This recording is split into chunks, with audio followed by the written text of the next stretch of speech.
into another edition of Bama and Bourbon with Aaron Suttles from Yea Alabama. I am Lance Taylor from the next round. It is Roll Tide Pods. Like, subscribe, share, give us that thumbs up. We would really appreciate it. It is a podcast weekly that we talk about Alabama football and we talk about bourbon. And today's bourbon, Blue Run. Never heard of it. It's got a butterfly on it. That's the first thing you notice is the colorful butterfly. Yep. What color would you say? It's got some greens and. Oh, it's rainbow light, right? Yeah. So that's the first thing that jumps out to you. It's a high rye too, which I've started to like ryes more. I don't know about you. I used to not be a big rye guy, but the more that we have done this show over the last 3 years, the more I've liked it. This is going to be the comical spot where people love that I can't get off the freaking top of the bourbon, but we'll get there. We'll work through this one. Blue Run. This is from Georgetown, Kentucky. Yeah, so let me tell you a little bit about our friends at Blue Run. Blue Run, Kentucky, straight high rye bourbon, small batch bourbon. First Blue Run product with Bourbon Hall of Fame, Jim Rutledge. You know Jim Rutledge? I don't. I don't either. Serving as the contracted master distiller. Well, I'll get to some of the tasting notes here in a sec if I get to some bitch off. That's the toughest part on some of these. Well, I mean, this one is just like, you know, I understand when you've got like one of those little monitors, the alarms on a $600 jacket in a department store. That's right. But like, somebody's like, I'm busting your damn bourbon on the shelf of beverage place or pink package, right? I wonder how much of it is Son to of a ensure dick. that the cork stays on so it doesn't, you don't get any leakage. I don't know. Have you ever had bourbon where somebody comes over and they don't put the top back on correctly? And Although it so sounds like you've my had wife some might do air, some oxygen get to the bourbon. No. It does affect it. Does it really? Yeah. Oh. Or maybe it's just in my head. I know. I did this. You've heard about the Son infinity of a bottle? bitch, I got it. I've done an infinity bottle that I'll keep all the last drops of bottles of bourbon and I'll put it in a decanter. I mean, But the first, decanter's got a lid on it, so I don't know. yeah, first smell, not what I was expecting. Different? Now it says praline, whatever direction you want to go with a little orange peel. Hints of bright cherry and tobacco. Bright cherry. Coloration is a little light. It is light. It looks like it's going to be light on the tongue. We'll see.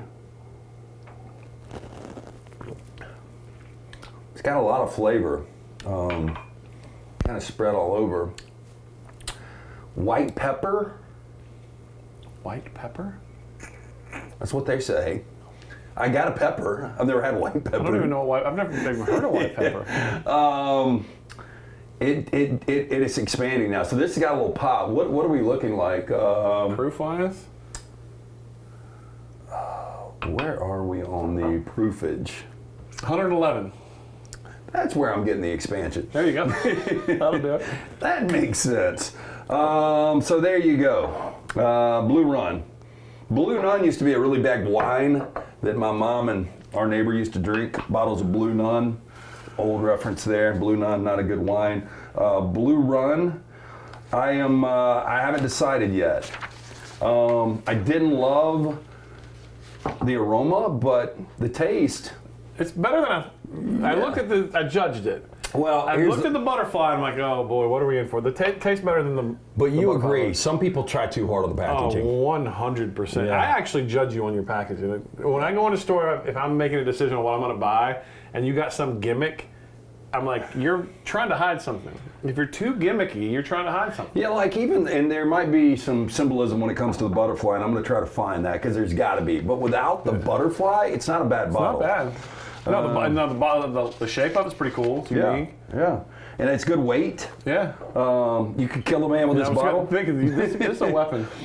But the butterfly does throw me off. But the taste, it's actually... Not bad. Yeah, it's not bad. Okay, so Alabama 27-25. Last week we're talking, coming off a loss to Vanderbilt. It was end of the world. Yep. This feels like a loss and a win. I know that sounds crazy. I mean, and you've got, and I think players are being conditioned to enjoy wins, which is great. We have Tyler Booker on every week, and on Monday, he was like, on any given Saturday. We took for granted winning. And I think the way Saban in Alabama won games back in, 17, 18, 19, 20, it's just not going to happen in college football. Those days are gone. Yeah, that's what I've told all the friends. The day, look, you see it across college football. Georgia won. Certainly didn't look dominating versus a bad Mississippi State team. And I have been in those locker rooms, and without divulging any what's said in the locker room is sacred, but since Tyler has said it, Coach is very big on enjoying a win. Like he said, look, he comes in there, he's very positive attitude, he's smiling, and talking about how difficult it is to win. What jumps out to me, and maybe I'm applying too much of the Saban methodology to the way that things are going under DeBoer, but typically after a bad performance under Saban, they would be locked in for that next game. They were not locked in. Yeah. And there was one part in the game that told me everything I needed to know about Saturday, and it was the close of the half was disastrous. You're up 14-0. You somehow, now you're only leading by 2 because of some decision making at the end of that first half. That game should have been 14-0 at the half. Absolutely should have been, but you should have come out after having any adjustments, being refocused at halftime, gotten the ball back.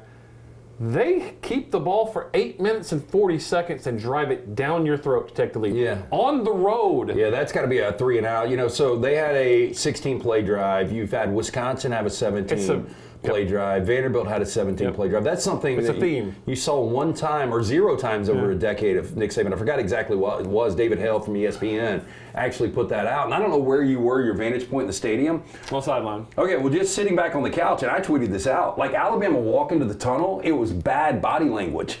And it's almost like once you get in there, bad body language, what the hell's going on? Snap out of it. You guys are getting embarrassed. You have an opportunity to lose in back-to-back games, and everything out in front of us is gone now. Like, you can get in this college football playoff with 2 losses. You can't lose to Vanderbilt and South Carolina. Well, and I'll tell you, after when they drove the ball down to score, 8 minutes and 40 seconds gone off the clock, you've lost the lead. The sideline was dead. It was like the life had been drained from every player's body.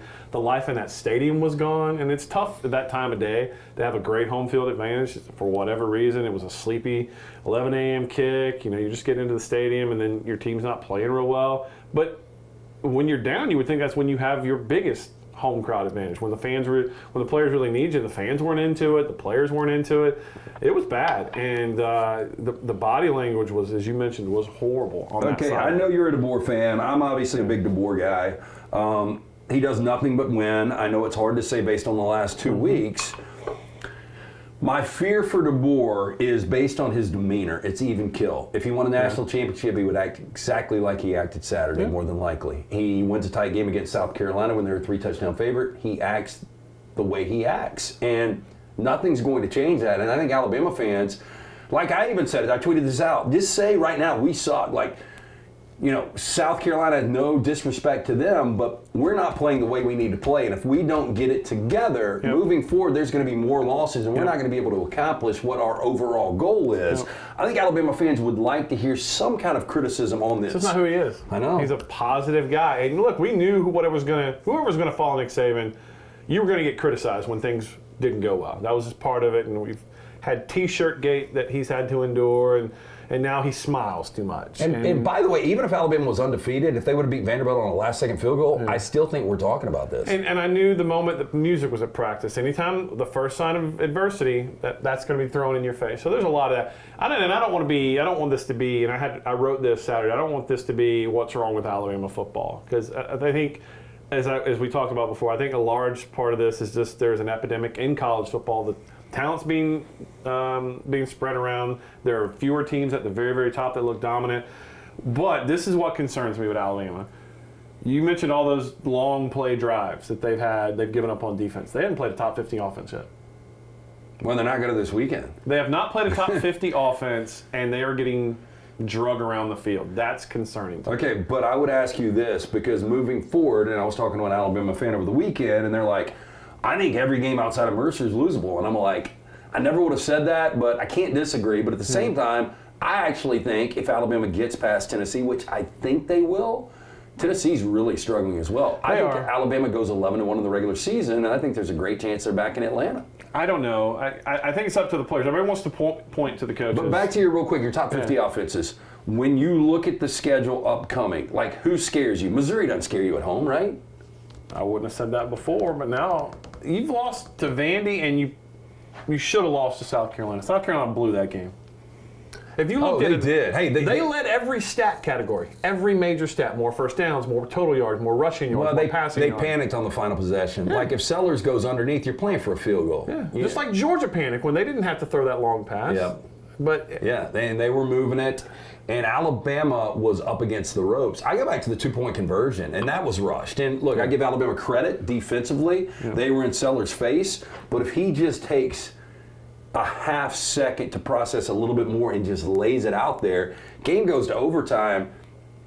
I think South Carolina wins. I'm not sure, just because of where the momentum was on that game. Well, look, and again, I don't. This is going to come across as negative, but when you lose to Vandy and you struggle versus South Carolina and you almost blow the game, there are going to be some points that you have to point out.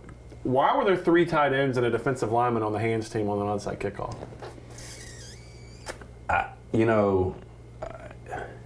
Again, I can't explain that, but I will say that was one of the more interesting, unique onside kicks I've ever seen. It is, but look, the situational awareness, if Jeremy Bernard falls down, the game's over. Now, it doesn't look as pretty because you don't score that last touchdown, but the game's over.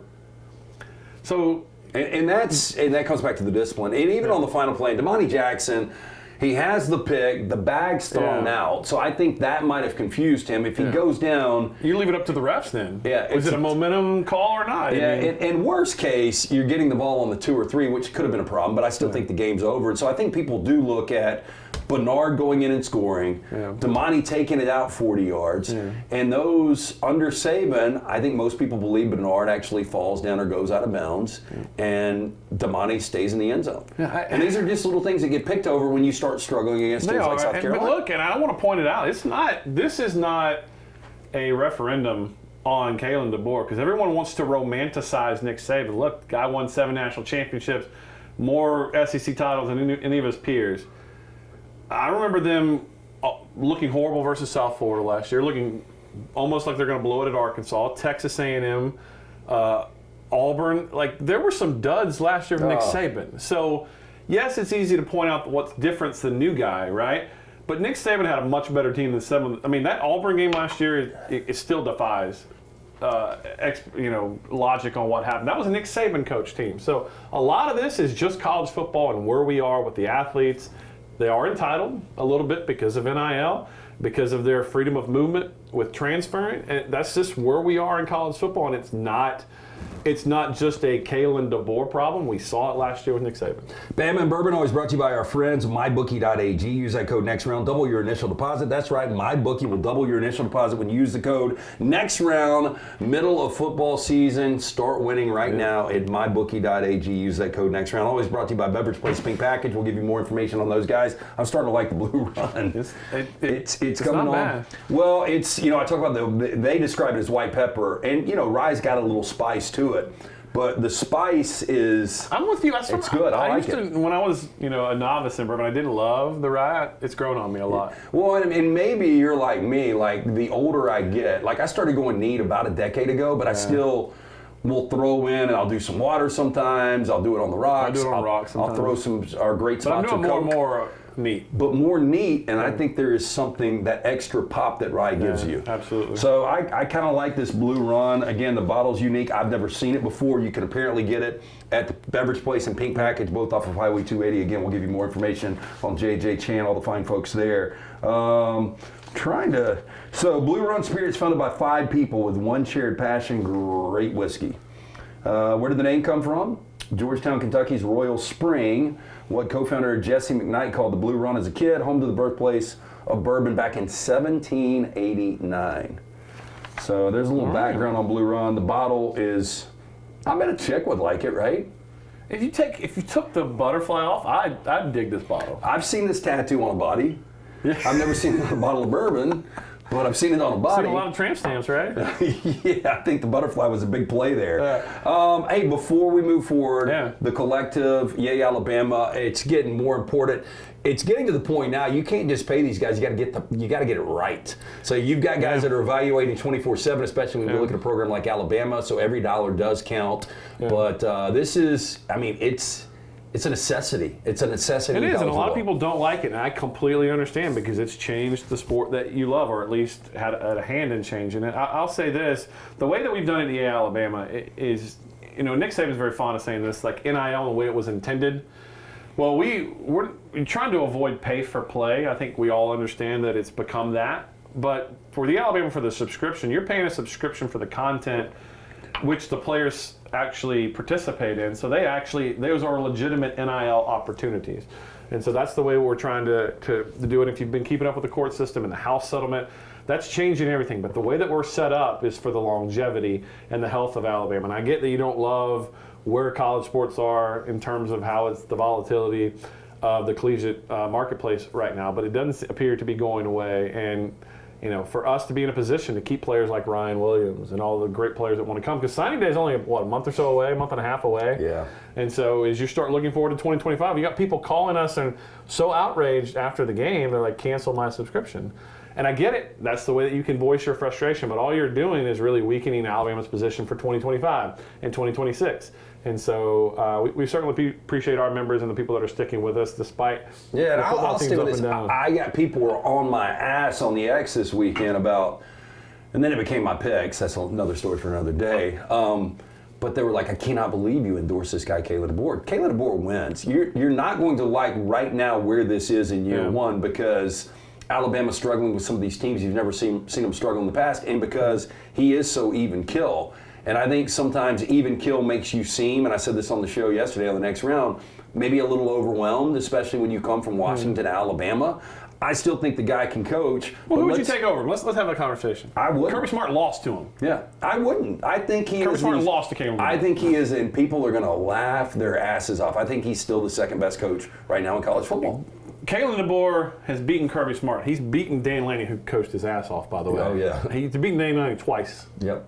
So, and Dan Lanning, you can go back and dig on my tweets. He was a guy I would have heavily pursued, and now the contract situation at Oregon. But Alabama got a damn good football coach, and no matter who would have come in after. Well, and the other ones were Lane Kiffin. No, thank you. Lane Kiffin had the easiest schedule out there. He has found a way. Yeah, in the middle of October. So basically, with their best team ever, they're down to one game, and they are completely out of the college football playoff. Who else would you? Mike Norvell was a guy. They've got one win this year. Yeah. So I get Kirby. Kirby's got 2 natties. You can't argue with those results. But he wasn't taking the job. Kayla DeBoer, you got the best coach. You got to be patient with it. You're still sitting in a great situation. Sark, maybe. I think Alabama goes 11-1. I really do. I think Alabama is going to go 11-1. Yeah. A lot of that is predicated on what happens Saturday night. I think that's a tough matchup for Alabama. With the way the defense is currently situated and the way that they're playing, I think that's a very. I know Nico's struggling. I completely get that. I know there are certain things because you're insulated with this program, and there's certain things that you can and can't talk about. But let's just get into the coordinator situation. I mean, first, because I don't think it's just one side of the ball right now. Yeah. I think you can start to take a look at the offense, and the offense hasn't been as good as it was 3-4 weeks ago. But 96 points over the last 10 quarters, and more damning, I think, 12 of 18 on third downs for Vanderbilt. And then this past weekend, 7 of 15 for South Carolina. Yeah. You got to be able to get these guys off the field. And those aren't explosive offenses. It's not. And I know it's weird to say after the last couple weeks, I'm not really worried about the offense. Are they as consistent as you would maybe like? No. But I'm not. If you scored 35 points in 18 minutes of possession in Vandy, I'm not, with 2 turnovers, by the way, I'm not worried about the offense. And South Carolina has 2 dudes that are going to be first-round picks on the defense. Oh, the Kennard kid for sure. So, things could have been better. They could have been more efficient in the safety and the interception in the end zone. Missed opportunities. I am concerned about the defense, and I think if you're looking at it without the crimson-colored glasses on, you have to be concerned about the defense. And the way that Tennessee spreads you out horizontally, it helps them in the run game. And if Alabama continues to play a lot of man-to-man coverage, which they have done, with the way they spread you out, and Alabama has struggled, if you go back and watch covering slants, if they can't get home with the pressures, it's going to be a tough Saturday, I think. But if you can get home, you can make Nico think, even though he's better at home than on the road, and I know he struggled versus Florida at home, he's generally been a better quarterback at home than he's been on the road, but he did struggle last week versus Florida. Yeah, Nico has not been good the last few weeks. Bama and Bourbon always brought to you by the Beverage Place, located next to the PGA Superstore on Highway 280.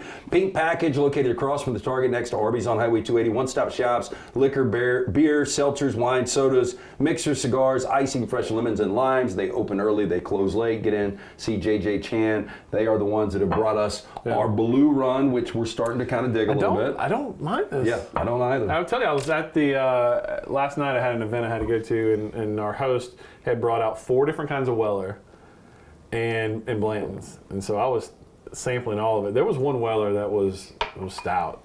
Dude, have you seen all very of the, stout. like, I've seen the black, I've seen the green, but Black, there's like green, an orange. red, and blue. Okay. Yeah. And it was Weller's one of my favorites. Yeah, a lot of I prefer varieties. Weller over Bland's. I think Bland's is okay. It's not my favorite. Our man John Summerall, the head coach for Tulane, formerly at Troy. Yeah.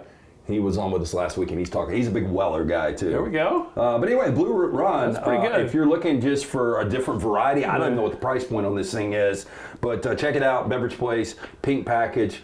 I broke out the, what was the one we had a couple weeks ago? It was aged in the Cavagnier Sauvignon. Oh. I brought that up. My son turned 4. We had his party over the weekend, and my father-in-law loves bourbon. Is it the Amador? There we go. My mother-in-law loves that. She loves the stuff that's been aged in wine barrels. Yeah, because she dug it. you get a hint of it. Yeah, she really does. Which I like it, but it's not going to be my go-to. But this is becoming really good. So the offense, you're not concerned. 61 total plays. It's a different era. You don't run 80-plus plays now in college football. No. But I think Alabama does rely on the explosive play, which is fine. You really didn't see a lot of explosive plays this past weekend. South Carolina's good on defense, man. Don't you find a way, though? Like, we've talked about getting Jam and Justice more involved. But like Ryan Williams, I don't care what you got to do to get number 2 the football, but I do think... Because I think Bernard, I don't know if you feel like this, Ryan Williams, clear-cut number 1. Yeah. I think Bernard's a really good 2. Yeah. And again, we're sitting here halfway through the season, we're like, where's Kendrick Law? Yeah. And I know he's been a little bit banged up. And maybe it's just... Yeah, I don't know who your number 3 would be with that offense. I think it's becoming tight ends. Yeah, CJ. CJ Dupree is a weapon. Yeah, and, before this game, I think even when the Vandy lost, you could see progression in the way that Jalen Milrose is working the seams. That's where a tight end can really make his hay. But I think the offense is feeling the pressure of the defense not getting off the field because they feel like, oh, we're not going to get the ball as much. We have to, and then you start pressing. Yeah. And once you start pressing, bad things happen. Well, and that's why you've got 4 turnovers the last 2 weeks. You clean up those turnovers, maybe those 4 turnovers turn into 3 touchdowns. Yep. Milrose numbers look a lot different, and everything looks a lot different. So I get the feeling you think Tennessee wins a game. I do. I just think it's a tough matchup right now. If Alabama had come out in the second half and shut South Carolina down, here's what South Carolina is one-dimensional. Vandy was not a dynamic offense. Now, Tennessee has struggled the last couple of games, but they have dynamic playmakers. Well, the thing, to me, if you're Alabama and Kane Womack, I'm shutting down Dylan Sampson. Yeah. And once you shut Sampson down, if Nico beats me, Nico beats me. It's just, I feel like I've got the better quarterback in Milroe, and if this thing has to turn into a shootout like it did in 2022, so be it. Yeah. Am I going to be surprised if Alabama wins? No, but I need to see better body language from the guys. I need to see some leadership step up in the game, not in interviews, not in post-game, not in the locker room. I want some leadership on the field, some toughness. Because here's what I'm noticing about that Alabama defense, too, and I know the Alabama fans are watching it, too. And I'm not going to question anyone's manhood because I've never played at that level. I don't know what it takes. I'm not big enough. I'm not strong enough. I'm not that good an athlete. But what I have noticed is that plays are being met, and then the runner falls forward 2 or 3 yards. And that, to me, is want. It's desire. It's toughness. It's physicality. I'm not seeing that. And I'm not questioning those guys because they lay it all on the line. And Malachi Moore said it last week. Those guys bleed. They sweat. They're out there running in the summer heat. They're preparing for all this. But I have noticed when guys get met, they're falling forward. And something's got to change in that regard, in my opinion. Yeah, and they've got to play smarter football. I think Alabama wins this game on Saturday. They're a 3-point favorite. The total's 56.5. I lean that we get into not a track meet, but I think the game plays in the high 20s maybe. If Alabama wins this game, they make the playoffs. I think. Yeah, I agree. I think Alabama wins this game. I think Georgia wins Saturday in Austin. I think they're in the playoffs. Look at that. Yeah, I think both Are of these. you taking Georgia in that one? I think I am. What's that number? Georgia now is getting 4. That's the only thing that scares me is that number's kind of big. Like, when does Georgia ever get 4 points? Georgia's struggling too. I mean, Georgia, on the field they lose to Alabama. They don't look good versus Mississippi State, but they got the off the field stuff they're dealing with too. Kirby's got a culture problem, or at least the perception of a culture problem. And you can keep that on the back burner as long as you're winning. Second loss for Georgia in the month of October would be a problem for Kirby and the Georgia Bulldogs. So a lot of great college football coming up this weekend. Again, Blue Run, the High Ride. It's pretty good, man. We recommend it out of Georgetown, Kentucky. Pick up a bottle of that at either the Beverage Place or PGA Superstore. Before we get out, one more time on the collective. Yea-Alabama.com. I know NIL is a touch point for some people, but to secure the future, the 2025 class, the 2026 class. We have to create legitimate NIL opportunities for our student athletes via this house settlement subscription model where the athletes are giving us content is a way that we can secure that. So consider the membership. We got a tailgate that we do every week. We're doing basketball event. We had that Friday night, which was tremendous success. Where Jim Dunaway from the next round was there, where they unveiled the Final Four banner. Events like that for our members. So we're giving you something and an experience. Plus, you feel good in knowing that you're helping secure the future of Alabama. And Bama and Bourbon always brought to you by our friends at mybookie.ag. Use that code next round, double the initial deposit. Football season in full effect. So it was winning season. Mybookie.ag, code word next round. So. We'll see what happens here. Big game for Alabama. If they lose, it's uncharted territory almost. Yeah. Then it becomes dicey because you have no margin of error after a Alabama's second loss. We'll see what happens though. Neyland 2:30. What is that game? Is it ESPN, ABC? Yeah, it's gonna be ABC. Yeah. So there you go. Aaron Suttles, Yea Alabama. Always appreciate that. Thanks to Blue Run, Pink Package, Beverage Place. You guys have a wonderful, safe week. We'll talk to you next week right here. Like, subscribe, thumbs up, right here on Roll Tide Pods. It is Bama and Bourbon.